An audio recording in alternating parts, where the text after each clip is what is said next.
विधानसभा अध्यक्षांकडून नाना पटोलेंचा दिवसभरासाठी निलंबन। लोणीकरांच्या शेतकऱ्यांवरील वक्तव्यावरून आक्रमक झालेल्या पटोलेंचा अध्यक्षांसमोरच्या राजदंडाला स्पर्श।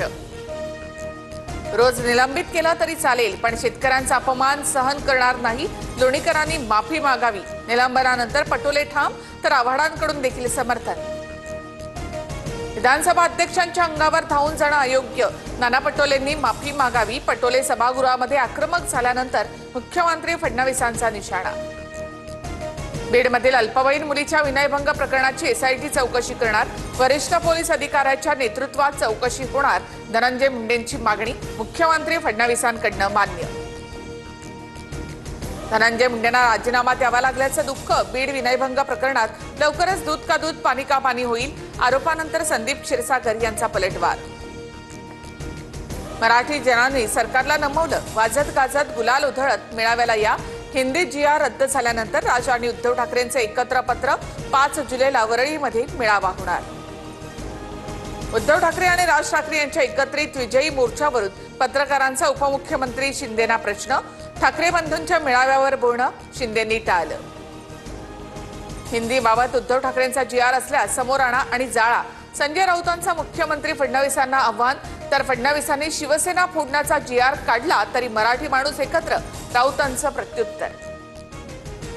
कोल्हापुरात ठाकरेंच्या शिवसेनेमधील संजय पवारांचा बंड शमलं। सुनील प्रभूंची मध्यस्थी फळाला। उद्धव ठाकरे आणि संजय पवारांची फोनवरून बातचीत। उद्या मातोश्रीवर भेट। काँग्रेसचे माजी आमदार कुणाल पाटलांचा भाजपात पक्षप्रवेश। चंद्रशेखर बावनकुळे, रवींद्र चव्हाण, जयकुमार रावल यांच्या उपस्थितीमध्ये पक्षप्रवेश। रवींद्र चव्हाण महाराष्ट्र भाजपा प्रदेशाध्यक्षपदी बिनविरोध। मुंबईमध्ये औपचारिक घोषणा। मुख्यमंत्री फडणवीसांसह इतर भाजप नेते उपस्थित। पालिका निवडणूक शेलारांच्याच नेतृत्वाखाली होण्याची शक्यता। पालिका काबीज करण्यास शेलारच आवश्यक, नेतृत्वाचं मत। सूत्रांची माहिती। तर मुंबई अध्यक्षपदासाठी दरेकर आणि साठप यांच्या नावाची चर्चा। गोंदिया जिल्ह्यामध्ये रोजगार हमी योजनेचे पैसे न मिळाल्यामुळे भाजप आमदार विनोद अग्रवाल यांची तक्रार। रोजगार हमी मंत्री भरत गोगावले यांची भेट घेत खदखद व्यक्त। शेतकऱ्यांना आपली जमीन वाचवण्यासाठी रस्त्यावर यावं लागतंय।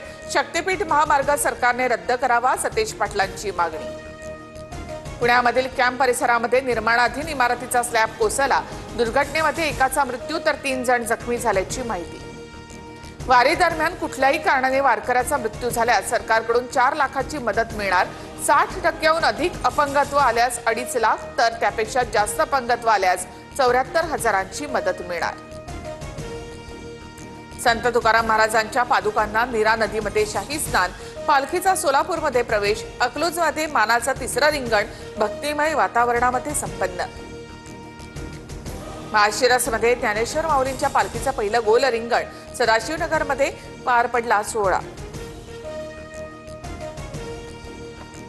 हिमाचल प्रदेशातील मंडीमध्ये 4 ठिकाणी ढगफुटी, एकाचा मृत्यू, 13हून अधिक लोक अडकल्याचं वृत्त। अनेक बेपत्ता, तर घरं वाहनं वाहून गेली।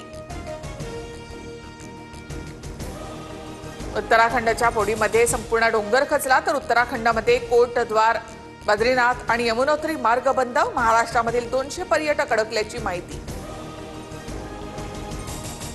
उत्तराखंडमध्ये अडकलेल्या महाराष्ट्रामधल्या पर्यटकांशी उपमुख्यमंत्री शिंदेंचा संवाद। प्रशासनाच्या संपर्कात, शक्य ती सगळी मदत पोहोचवू, शिंदेंची ग्वाही।